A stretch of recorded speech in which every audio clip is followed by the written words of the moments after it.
माझ्या सर्व श्रद्धावान मित्रांनो, हरिओम श्रीराम अंबज्ञ।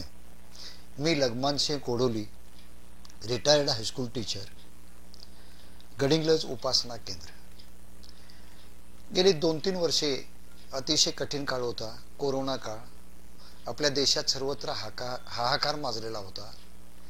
गडिंग्लजमध्ये देखील बरेच कोरोना पेशंट होते आणि आम्हा सर्व भक्तांवर बापूंची कृपा असल्यामुळं आम्ही अशा कठीण प्रसंगातून सही सलामत सुटलो, याचे मला खूप समाधान वाटते। माझ्या घरी देखील मे महिन्यामध्ये 2021 सकाळ मे महिन्यामध्ये 3 कोरोना पेशंट होते। या तिन्हीमध्ये माझा एक मोठा मुलगा चिरंजीव सूरज, जो IT इंजिनियर आहे, माझी सून सुजाता वीरा, ती पण IT इंजिनियर आहे, आणि माझे एक नातलग चिरंजीव अनिकेत, असे 3 जण एकदम कोरोनाग्रस्त झाले। त्यामुळे काय करावे आम्हाला सुचेना, आम्ही चिंताग्रस्त झालो। त्यातच माझा एक स्टुडंट चेतन मोरे म्हणून, त्याला नजीकच्या काळामध्ये कोरोना झालेला होता। त्यानं मुंबईची ट्रीटमेंट घेतली होती, डॉक्टर वीरेंद्र पवार म्हणून, आणि मला देखील त्यांनी गायडन्स केला, सर तुम्ही इथं कुठेही दाखवू नका, ट्रीटमेंट घेऊ नका, आमचे वीरेंद्र पवार म्हणून डॉक्टर आहेत आणि ते खूप माझ्या जवळचे आहेत, आणि तिथून आपण ट्रीटमेंट सुरू करूया। लगेच आम्ही त्यांचा ऑनलाईन पैसे भरले त्यांचे कन्सल्टिंगचे, आणि आमचं ट्रीटमेंट सुरू झालं। आम्ही इकडून रिपोर्ट मुंबईला पाठवणार, त्यांचा रिपोर्ट आला की मग जे मेडिसिन आहे ते मेडिसिन उपलब्ध करून आम्ही देत होतो। माझे एक नातलग श्री राजेंद्र बनगे यांची मेडिकल शॉपी असल्यामुळं मेडिसिन वगैरे मिळवण्यात मला कुठलाही त्रास झाला नाही। माझा मोठा मुलगा हा खूप त्रास होत होता त्याला, कोरोनाग्रस्त, आणि माझी सून आणि माझा नातलग अनिकेत, या दोघांना असा काही जास्त त्रास नव्हता, नॉर्मल होते ते।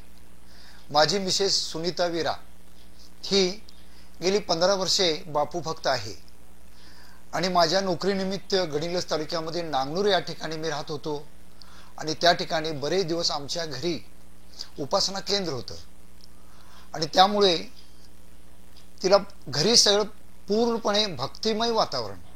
या भक्तिमय वातावरणामध्ये ते सकाळी पहाटे 5ला उठणार, आणि 5ला उठल्यानंतर अंघोळ झाली की तिची उपासना सुरू होणार। अशा प्रकारे दिवसातील 4-5 तास तिचं या उपासना, जपमाळ, रामरक्षा, पंचमुख हनुमंत कवच, अशा प्रकारे तिचा पूर्ण दिवस जात होता। त्यानंतर आम्ही गडिंगला राहायला आलो, आणि गडिंगला आल्यानंतर मी आणि माझी पत्नी आम्ही दोघे गडिंग्लज केंद्रात उपासनेसाठी जाऊ लागलो। माझा अनुभव काही जास्त नाही, किमान एक 5-7 वर्षे, आणि मग आम्ही बापू भक्त झालो। आम्ही आरोग्य शिबिर वगैरे असायचं, आम्ही दोघे पण आरोग्य शिबिराला समाविष्ट होऊ लागलो, आणि अशा प्रकारे घरी देखील भक्तीचं, मुलांच्या मध्ये देखील भक्तीचं वातावरण सुरू होतं। आणि माझा मोठा मुलगा हा कमवता असल्यामुळं आमच्या घराण्यावर फार मोठा हा आघात होता, आणि त्यामुळे देवाजवळ आम्ही सतत विनवण्या करत होतो की देवा, या संकटातून आम्हाला वाचव। आमचा मोठा मुलगा जो चिरंजीव सूरज, याचा ताप हा सतत वाढतच होता। 100, 101, 102, 103 असं टेम्परेचर वाढतच जात होतं, आणि त्याला श्वास घेताना देखील अडचण जात होती। आणि आमची सून आणि आमचा नातलग यांना काही विशेष त्रास नव्हता, मेडिसिन दिल्यामुळं ते लवकर कव्हर झाले, पण आमचा चिरंजीव बाकी लवकर कव्हर झाला नाही, त्याचा ताप वाढतच होता। ताप क्षणभर देखील त्याचा कमी होत नव्हता। आणि मग आमच्या जवळचे आमचे संतोषशिव पाटील, आमचे मित्र, त्यांना मग ही कल्पना दिली मी की आमच्या घरी असं असं चालू आहे, आणि तुम्ही जरा मला मदत करा म्हणून। मग आमच्या चिरंजीवचा ताप पण वाढतच होता। हा एक दिवशी 104 टेम्परेचर आणि खूप त्रास जाणवू लागला. आमचं घर मोठं असल्यामुळं प्रत्येकाला घरी आम्ही होम क्वारंटाईन केलं होतं. स्वतंत्र रूम दिली होती आणि प्रत्येक रूमला आमच्या घरी गॅलरी आहे. आणि त्यामुळं होम क्वारंटाईन केल्यामुळं आम्हाला इतर त्रास नाही. आमचा एक लहान मुलगा होता, मुलगा माझा चिरंजीव सुशांत, हा त्यांच्या सेवेसाठी उपलब्ध होता.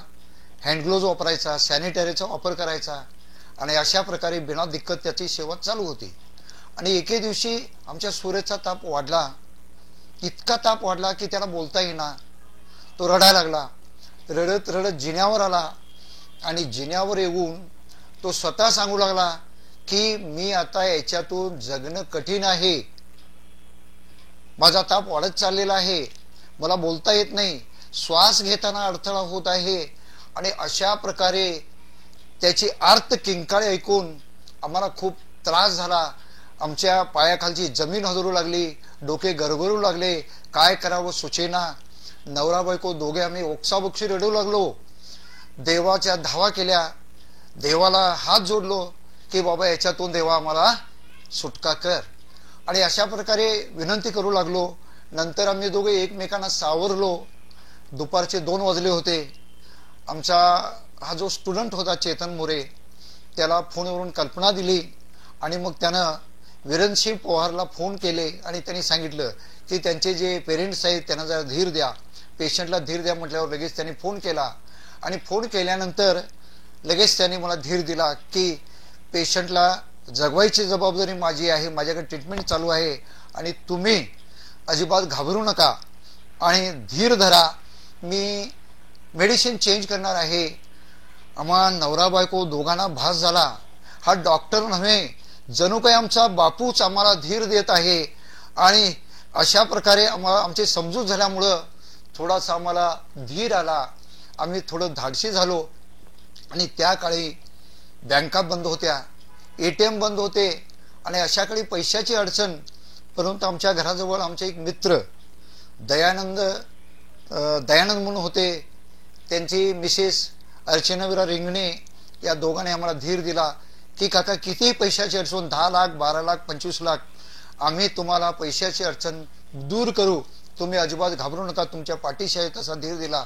आणि संतोषसिंह पाटील यांनी बघी सर्वांना कल्पना दिली आपल्या गडिंग्लज केंद्राला की सरांच्या घरी असं असं कठीण प्रसंग आहे, आपण सर्वांनी पठण सुरू करूया. म्हणून सर्वांनी पठण सुरू केलं आणि संतोषसिंह पाटील यांनी गडिंग्लज मध्ये जिल्हा उपरुग्णालय गडिंग्लज या ठिकाणी पेशंटची राहायची व्यवस्था वगैरे केली. पण डॉक्टरने मला खात्री दिली होती की तुम्ही पेशंट अजिबात इथनं हलवायचं नाही आणि माझी जबाबदारी मी कमी करतो. त्याने औषध मेडिसिन चेंज केलं, फोन करून सांगितलं, ताबडतोब आम्ही ते मेडिसिन आणून दिलं. आणि मेडिसिन दिल्यानंतर दुपारी 2ला हे मेडिसिन दिलं आणि आम्ही देवाच्या धावा करू लागलो, बापूला विनवण्या करू लागलो. आमच्या मिसेस घोड कष्टोदर स्तोत्र, राम रक्षा, हनुमान चालिसा, तिचं रडत रडत मोठ्याने सुरूच होतं. मी देवाजवळ हात जोडून उभा होतो. 2-3 तास कसे गेले मला समजलं नाही. आणि 3 वाजता खरोखर बापूंचा चमत्कार आम्हाला पाहायला मिळाला. आणि 3 तासानंतर माझा मुलगा त्या रूम मधून गॅलरीमध्ये आला आणि गॅलरीमध्ये येऊन आम्हाला सांगू लागला, माझा ताप पूर्ण कमी झालेला आहे.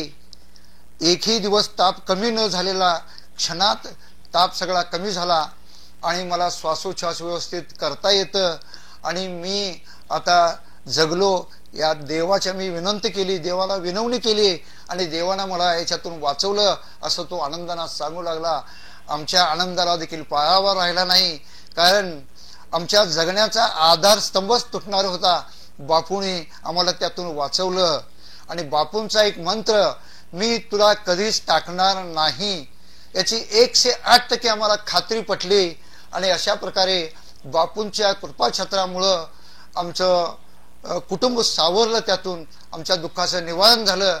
मी बापूराया आणि मोठी आई यांचे शतशः ऋण व्यक्त करतो आणि थांबतो. हरि ओम. श्रीराम अंबज्ञ नाथ संवेद.